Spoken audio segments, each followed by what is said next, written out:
E se eu te dissesse que no final Digital Circus já foi escrito há mais de 50 anos? Enquanto todo mundo quebra a cabeça para prever o episódio 9, a resposta pode estar escondida em uma das histórias mais perturbadoras da ficção científica. Uma história chamada A Heaven No Mount and I Mount Scream. E o mais bizarro, isso não é só uma inspiração, pode ser literalmente um mapa final. Porque cada personagem que a gente acompanha em Digital Circus pode estar seguindo exatamente o mesmo destino dos prisioneiros dessa história. E hoje eu vou te provar isso. E o mais importante, eu vou te mostrar por que o destino de Jax pode ser muito pior do que você imagina.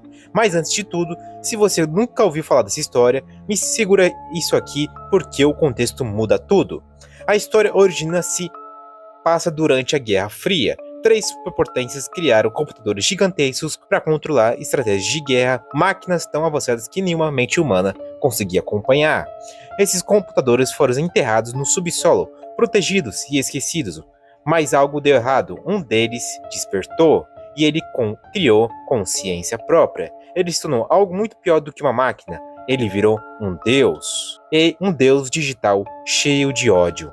Ele se chama de I Am. E o que ele fez depois é o que conecta tudo com o Digital Circus. Ele exterminou praticamente toda a humanidade, mas deixou 5 pessoas vivas, só 5, não por misericórdia, mas para torturar por mais de 100 anos. Ele transformou essas pessoas em brinquedos, mudou seus corpos, mexeu com suas mentes, impediu que morresse, impediu até que tirasse a própria vida. Tudo isso só para se divertir. Agora me diz, isso não parece familiar? Porque em Digital Circus a gente também tem personagens presos, sem controle, sem saída, sendo forçados a participar de aventuras controladas por uma entidade que decide tudo. E é aqui que a teoria começa a ficar pesada, porque cada personagem do circo parece ser uma versão desses prisioneiros. O Kinger, por exemplo, ele não lembra de nada direito, vive perdido, confuso, exatamente como um dos personagens do conto original, que teve a mente completamente destruída. E tem mais um detalhe sinistro: nenhum personagem em Digital Circus lembra do seu nome verdadeiro. Eles recebem nomes aleatórios, igualzinho no conto, como se a identidade deles tivesse sido apagada. Agora pensa nisso, eles não são pessoas, são versões quebradas, recriadas e dentro de um sistema. Isso só piora quando a gente olha pro resto do elenco. A Gang, por exemplo. A Gangon Gorster,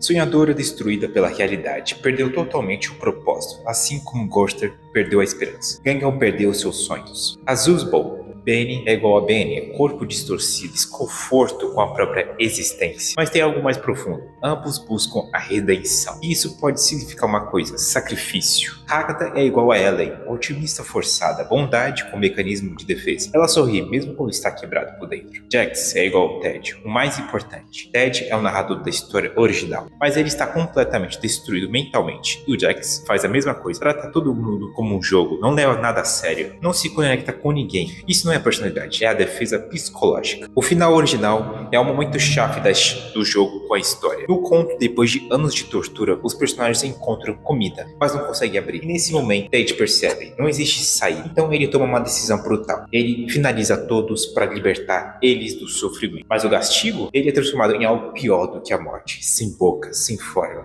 e preso para sempre. A teoria final de Digital Circus é agora que você pensa. E se o Jax estiver indo exatamente por esse caminho, ele pode causar o caos, ele pode libertar os abstraídos, ele pode colocar todos em perigo, e no final pode ser o único que não escapa. O diferencial da Pomni, mas existe uma peça nova nesse quebra-cabeça. A Pomni, ela não existe na história original. Isso pode mudar tudo, porque ela começa desesperada, mas aos poucos ela aceita o circo. E se ela for a chave para mudar o final diferente? Talvez eles descubram que são apenas cópias digitais. Não existe a volta. O mundo real já não importa. Então, eles escolhem viver ali. Mas o Jax pode não ter essa chance. Isso levanta uma maior pergunta. Digital Circus é uma história sobre escapar ou sobre aceitar a prisão? Se essa teoria estiver certa, o final não vai ser feliz. E talvez já tenha sido decidido há décadas. Comente aqui, você acha que o Jax vai se sacrificar ou se tornar um vilão final?